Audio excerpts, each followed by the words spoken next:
to counties. The CZU, which is forcing new evacuations in San Mateo and Santa Cruz counties, and the I did not know that we were going to be receiving an evacuation warning. A few neighbors and I had been monitoring the CZU Fire since there were hotspots nearby, and we had discussed the possibility of being evacuated, and that was only if the fires were to spread in our direction.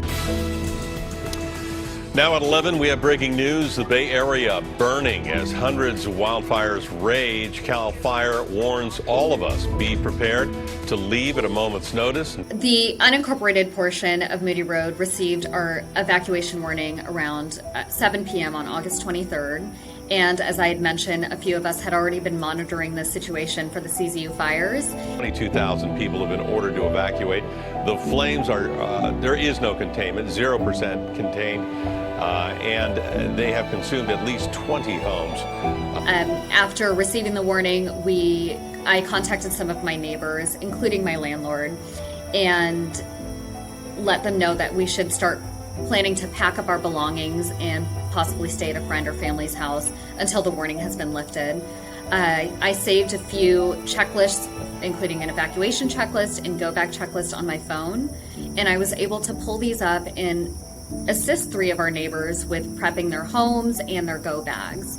New evacuation orders have been issued all over the Bay Area and in the Santa Cruz Mountains. Once my neighbors were safely evacuated from the property, I stayed there and prepared it as much as possible for the incoming fire threat.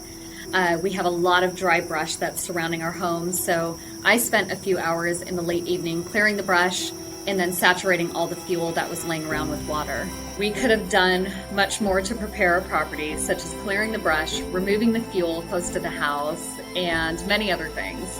Taking advantage of the district's brush chipping program now and not waiting for an evacuation warning would be better as well. I encourage all residents to start taking advantage of the programs the district has to offer, and also sign up for the next CERT Academy, because it is one of the most valuable programs that we have to offer.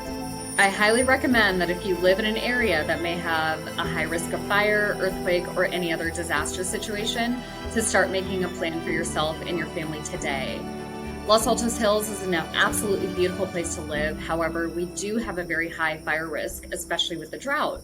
It's important to regularly maintain your property, do brush removal, identify your ignition zones, and also just know who to call or reach out if we do receive another warning.